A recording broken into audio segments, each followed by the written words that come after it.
Single action, dual action, single action only, dual action slash single action.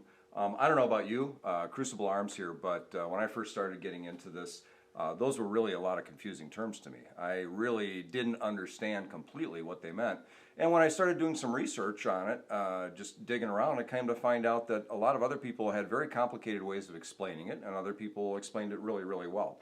So I thought I would do my best to do a very simple version of, what is single action versus double action firing, or types of pistols is probably the best way to put it. Single action versus double action pistols, and then the combinations of those. So we're going to start at the very simplest level. So I've got a selection out here today representing a little bit of everything, and we'll go through them one at a time. So let's start with the simplest example of a single action that I've got available here on the table. And that would be this right here, the Ruger SR 1911, been around forever. The thing to keep in mind, what's important, is when you're talking about single versus double action, you're talking about the trigger only, not any other parts of the gun. So in the case of this, what you'll see, this is a single action hammer fire. The trigger will only do one thing. As you see with the hammer down right now and the safety is off, the trigger won't do anything. If I cock it, the trigger will do one thing only, and that is drop the hammer. Now, that's all it will do. So when you do that one thing only, pull the trigger, drop the hammer, the slide will cycle. And when the slide cycles, as you'll see, it recocks the hammer. And again, the trigger will only do one thing. It will only drop the hammer. You can't pull it and cock the hammer and fire it at the same time. Single action, the trigger does one thing. It drops the hammer and ignites the round. Single action. Now let's talk about a single action striker fired gun. The SR 1911, as you see, has got a hammer on it. XDM Springfield, this is actually Mrs. Crucible Arms firearm, does not have a hammer, but again, the trigger only does one thing. It will trip the striker and cause the round to fire.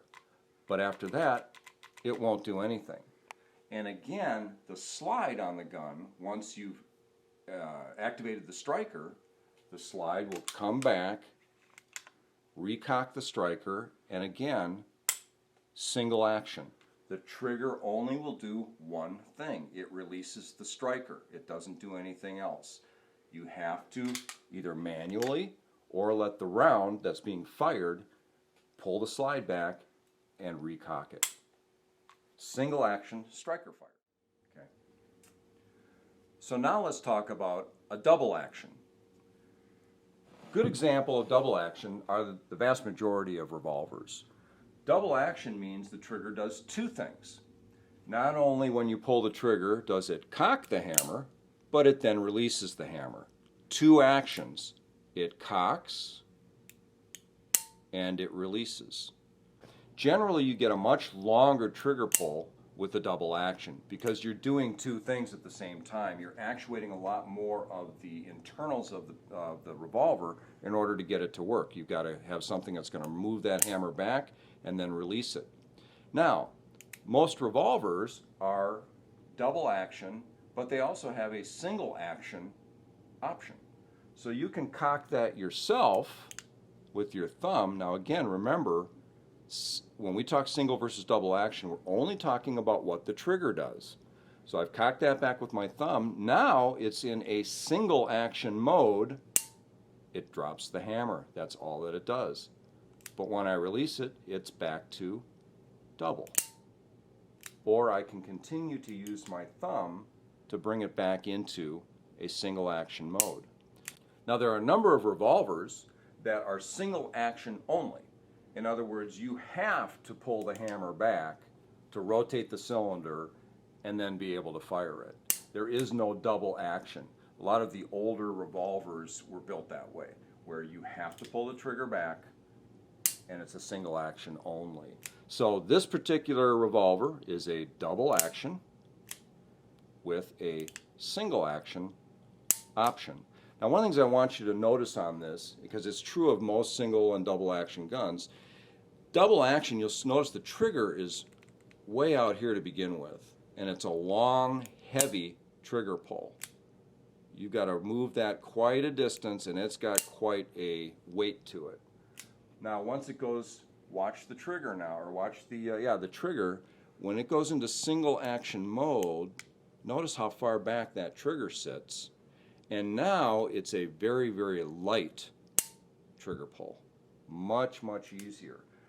Double actions, by and large, are considered by a lot of people safer because it's a heavy, long, intentional pull.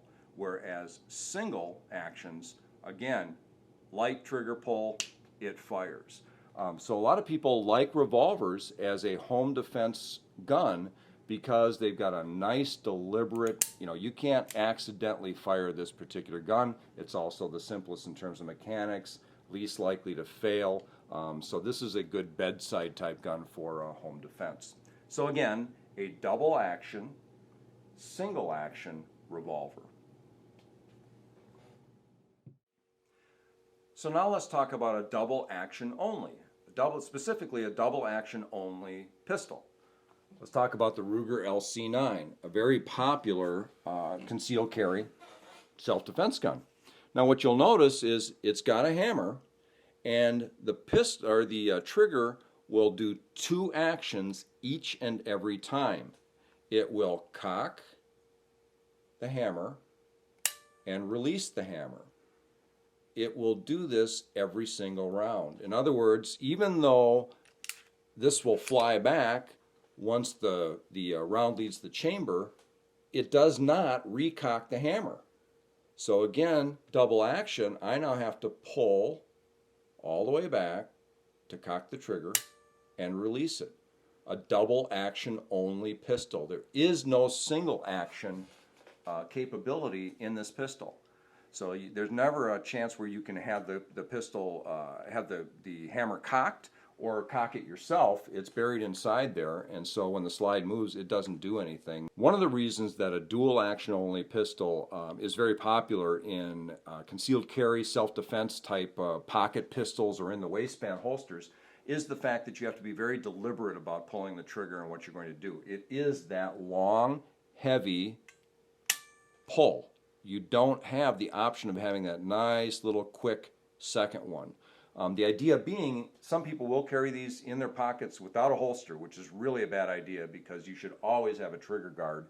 So if you're going to carry this in your pocket, do it with a pocket holster so that it will cover up the trigger. But if it didn't, what you don't want is something snagging on that and accidentally discharging the firearm. So you want to be very deliberate in using this in a self-defense situation. Therefore, it is a double action only. The hammer cocks and fires, and that is the only way that this pistol. Well, hopefully, if I've done this right, I've made it very simple and very clear what the difference is between a single action trigger and a dual action trigger or double action trigger. Now what we're going to do is talk about how people will make hybrids out of those. We did talk about it, and I apologize, I didn't introduce my lovely friend here, the Smith & Wesson 686 Plus 357 Magnum man-stopper gun. Nothing like a heavy piece of revolver in your hand. This is just a riot to shoot.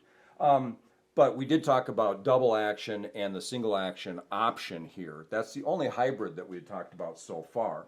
But now we're going to talk about another hybrid, and it's a very popular one. This is the Beretta 92 FS. Military's been carrying this as the standard firearm since 1985, 1986. I don't have that year exactly, but it's one or the other. This takes both single action and double action and combines them. It is a double action. The first round that you rack into or that gets put into the chamber, you can shoot double action mode. Take the safety off, pull the trigger, does two things. Again, it's cocking the hammer, releasing it to fire. Now once it does that, obviously the slide cycles, and when this slide cycles, unlike the double action only where it will not recock, this one does. It pulls back and recocks it. Now you are in single mode. So these will most often be referred to as double action / single action pistols. The first round, if you choose to, is a very long, heavy, this is a 13-pound pull, break, but then the slide will cycle, it recocks, and everything from then on in that magazine is going to be single action. Now, the only exception to that would be, let's say that you're at the range and you're firing the gun, and you put five bullets down range, so you've done your first double action. Now you're in single action mode. You fire off a few more rounds, but now you want to let your friend fire the gun. So at this point, what you would do is it's cocked, ready to go. There's one in the chamber, right? This has a safety, which is also a decocker. So when you engage that safety, it throws a block up and decocks the gun. So now it's back in double action mode. There's a round in the chamber, the magazine is in there, it's ready to go, but this very next pull, once you take the safety off, is going to be a double action pull. Now, it doesn't have to be if you don't want to. I told you it was going to get more complicated as we went along. The other option is, again, safety is on, it's decocked, but there's one in the chamber ready to go. I pick the firearm up. I can choose, take the safety off, I can choose to cock it and put it into single action mode. So again, now the trigger is only doing one thing, and all the trigger is doing at this point is releasing the hammer. So again, very popular configuration. You'll see this in a number of manufacturers, but they typically refer to this as a double action / single action pistol. But you have the option of firing it in either mode. But it typically will, most people when they fire this gun, they do the first round in double action, they'll do all the following rounds in single action. Beretta 92FS. So that covers the traditional single action versus double action configurations in most modern handguns, be they revolvers, hammer-fired pistols, or striker-fired pistols. But there's one more that I want to show you that, again, kind of takes it to another level. And I don't know how common it is, but it's the first one I've come across. The Taurus PT709 pistol. This is a single action / double action striker-fired pistol. And that's a little unique, at least it is for me. I'm not sure, I've seen a bunch of these, and maybe there's 100 manufacturers out there that do this, but this is the first one that I've come across. What happens here is you're going to rack your first round into the chamber, and that first pull is, again, it's far back, and it's a single action. It just releases the striker, right? But let's say that for some reason the round didn't go off. You had a light primer strike, okay? Unlike other pistols where you're pretty much done and you've got to do a slap and rack to clear it and get it going, this has what's called a second strike capability. So the slide hasn't moved, nothing's been recocked that way, but now you've got an additional double action pull, which is going to cock the striker and fire it. I can do this all day long, and if you notice, the slide hasn't moved at all. So it does not require the slide to move in order to recock it and put it back in single action mode. That's what the slide has to do to put it back in single action mode. But if for some reason the round doesn't go off, slide doesn't move, you now have a double action capability. But again, assuming it's working like it should and it's cycling, single action. The pull's back here, it's very light, and all it's doing is releasing the striker and firing the round. So an interesting configuration of the single action, double action in a striker-fired gun. Not something that I've seen a lot of, and if you have, would love to hear about it. So that's my attempt to explain single action and double action pistols and revolvers. Hopefully I've kept it simple. That was my goal, but it does get more complicated as you start moving through different types of products and different people's ideas of how to incorporate those two styles of firing. So single action, double action, I hope I made it simple. If I didn't, I apologize, but this is Crucible Arms' attempt to try and simplify your life. Open to suggestions, happy to hear what you think I should be doing differently in videos or video ideas for other topics, but I appreciate you stopping by today. Again, Crucible Arms, and we'll see you next time.